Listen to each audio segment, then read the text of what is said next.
All right, everybody, Frank back here with America Motors. I got everything out of the trunk, got it laid out. I'll go over with you with all that in a minute. Let you know what we're going to do on the car today. As you can see, I got my little camera stand set up, my heat gun. All right, we're going to be taking all these stickers off. Yes, I know.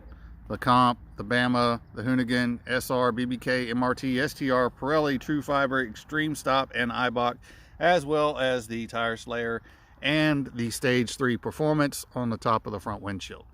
All those stickers are coming off, the reason being because I will be repainting this car. Okay, we're going to repaint it. I believe it's torch red, Colorado red, whatever you want to call it. We're going to be repainting the entire car. It's just got a few faded body panels on it, and I want it all looking sharp again when we bring this puppy back out.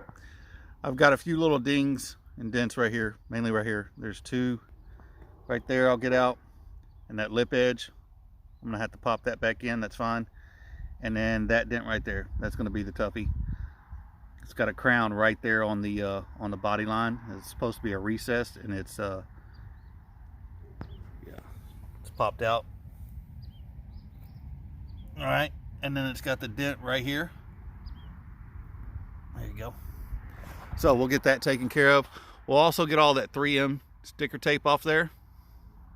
Okay, all around on both sides. The window louvers for the quarters are going to be going back on, but it's all going to be new stuff, obviously. I'll paint it all.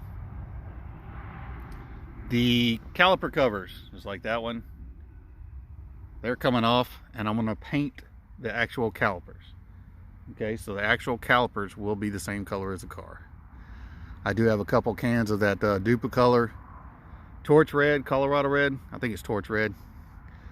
So I've got a couple cans of that, and I'm going to do a test on something, just kind of color match it and see if it's the same color. I did not get any clear, but I did get primer. It's high heat primer, so I'll be using that on the front cover for the engine, the timing cover, as well as the valve covers. Okay, we'll also paint the when I get the JLT Series 3 intake, cold air intake, we'll be painting the tube for that as well. All right, but other than that, there's nothing major wrong with this car. I got to replace the rear lower control arms. As I said before, you can see the gap on that tire, how it's shifted forward. That's only because the rear lower control arm is bent. There's no frame damage or anything, just the rear lower control arm is bent because it basically tire backed into a curb. All right, it shot backwards into a curb and bent the lower control arm. That's what those parts are for, though, people. Parts are meant to break. I do have to fix the caster camber on that wheel there. All the front suspension parts on that one are new, except for the brakes and stuff, but I do have to replace, or I do have to adjust the caster camber on that and get it right. Other than that, that is it. There's one little ding on the very top of the roof, and we'll take care of that when we get ready to paint. So maybe a nickel dime size ding. There's also a ding on the front passenger side fender, right on the lip edge. All right, so we'll get that taken care of as well. I do have a paintless dent repair tools, and I have been kind of fooling around with that, so we'll probably try to use some of that to see if we can get some of these dents and stuff out.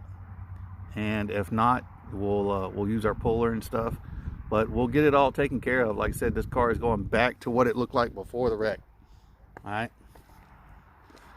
And yes, it will be getting these stripes pulled off today as well. The black racing stripes, the gloss, they're coming off.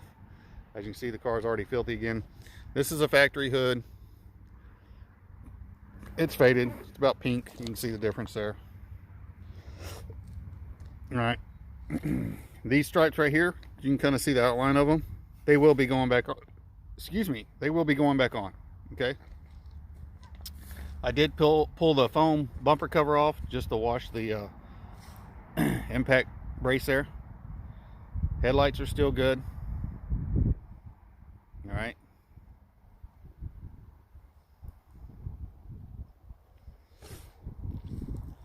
So other than that, that's pretty much it. Now let's go inside, and excuse the garage, folks. I know it's kind of, I'm recording from my Android. S9. My garage is kind of filthy. All right, there's front timing cover, front cover. Like as I said, we will be painting that. Okay, I'll be taking some things off of it, taping some stuff up, and painting that. There's the valve covers, factory valve covers. We'll be taping these off and painting these as well. We only had 4 coil-ons, so four ignition coils. I'll probably have to order just a whole new set. Pulleys, balancer, a couple of hoses, spark plugs. I only found 3 spark plugs, so I have to double check and make sure there's not any spark plugs broke off in the motor. Brand new water pump. If any of you know what the factory Ford water pump looks like, it's a cheap design. Eibach has a high performance water pump they came out with. This is a Duralast. It's actually built pretty good. You can see the way the fins are designed there, and that's actually, you know, cast steel. So that's pretty decent quality coming from Duralast. They have a Value Craft that's cheaper. That was like 73 bucks, 73.99, something like that. Do not get the Value Craft, okay? The fins are made out of metal that will rust and it will get brittle over time. Here's our other camshaft for the passenger side. Gear and sprocket. 2 brand new timing chains. 2 timing chain tensioners, the steel ones. Okay, those are upgrades with gaskets. The other 2 small guides, the other ones are already on the car.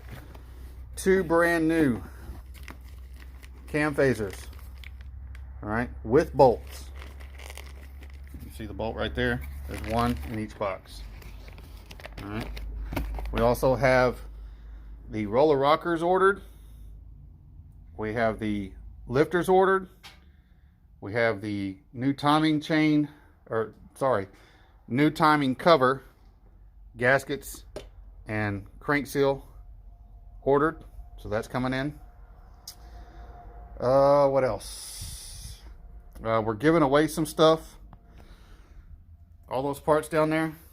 And I'm pretty sure that whole harness right there goes with it. But anyways, that's the driver's side. Okay, the driver's side blinker / parking lamp housing. Smoke. It's in good condition. Y'all follow me on Instagram. Okay, go follow me on Instagram, America Motors. I'm giving away a bunch of nice stuff. That's the only scratches it has right there. They can actually probably be buffed out. Alright, turn that over. Getting rid of some other parts. Used timing chains and the guides. So 2 good used timing chains and the 2 smaller guides like you see here, but the factory ones, and the 2 larger guides. Alright. I only have 1 good chain tensioner, the plastic bodied one. I'll include that as well. I'm not going to need it because I have the steel ones. Other than that, we have the fuel pump, the factory fuel pump. The car had 45,000 miles on it. So we've got the factory fuel pump, still in good condition. That's going to be given away. A set of rear O2 sensors, or no, ABS sensors, sorry. ABS sensors. I don't know why I keep calling them O2 sensors. Rear ABS sensors for a 2003 Infiniti G35. All right. It's 1 pigtail with 2 sensors on it. And then there's the water pump underdrive, aluminum underdrive pulley, and a couple little miscellaneous pieces there. We probably will be giving away the factory cold air box and tube for a 2006 Mustang GT, 4.6 liter, 3 valve. If I end up having to get a new mass airflow sensor, which I probably will, then the factory one that's still in there, all right, we'll probably go with it. Okay, there's nothing wrong with it. Just needs to be cleaned up a little bit. My battery box, my fan. So anyways, there's my son's 5.9 engine that we have to have worked on. We have to basically take it and have a guy machine it for us. I don't have time to mess with it, so Unfortunately, he left it in his garage for a couple years. We still got it cheap, about $500. It's actually brand new. It's never been ran. Just, you know, with oil on assembly, and the guy never turned it over at least once a week. You know, he never turned it over, never lubricated the cylinders. It doesn't have an oil pan on it. So yeah, that's what you end up with. But like I said, not a big deal. It's going to cost about $350 when my son's ready to do that. And we'll put a cam in it. We'll put a high volume oil pump in it. We'll do the intake and intake plate underneath it. We'll do the upgrade on that with the new gaskets, Velcro gaskets, the new plate, and new bolts with Loctite. And then we'll put the new, I think it's a Holley intake on there. And that is going in his 2001 Dodge Ram 1500 4x4. Just got that running yesterday, y'all. Just got his Dodge Ram 1500 4x4 running yesterday. We put the transmission in. I was going to video it, and I want to say firsthand, I'm sorry, because I told y'all I would. We got rid of the Honda in order to help fund the Mustang, getting the Mustang. But we literally thrashed on that truck for 2 days. You know, I don't have a lot of tools as far as transmission jack. We ended up borrowing one. That made it easier. We did kind of have some issues getting the cross member in. It took us about 45 minutes to an hour to get that in. After I put the high volume oil pump and replaced the oil pressure sending unit, I tried to crank it over and crank it over and crank it over, and couldn't get the oil pressure to come up. So it's either going to be his gauge that's messed up on that, or a bad oil pressure sending unit. Okay, so he's obviously got oil pressure, or else his motor would be knocking and ticking and all kind of stuff. It basically would, yeah, it'd be shut down right now. But he drove it about 4 hours yesterday back to Houston. So I'm glad he made it. His first road trip, especially by himself, his first trip really anywhere other than I think down the street from his house to work. So really proud of him. The truck gave him a couple problems. He's got to get his actual column shifter adjusted because it was not seated in gear properly. So when he came to a light, he might have bumped it or something, or it might have just popped out of gear. And he was revving. He's like, "Dad, it's not going anywhere." So we kind of figured out what it is. But other than that, it didn't give him any problems. Ran good. I think he blew his speakers because he had his radio turned up all the way, but that's on him. Here we go. Let's look at the paint. Duplicolor. Come on. Okay, BGM0510. Torch red.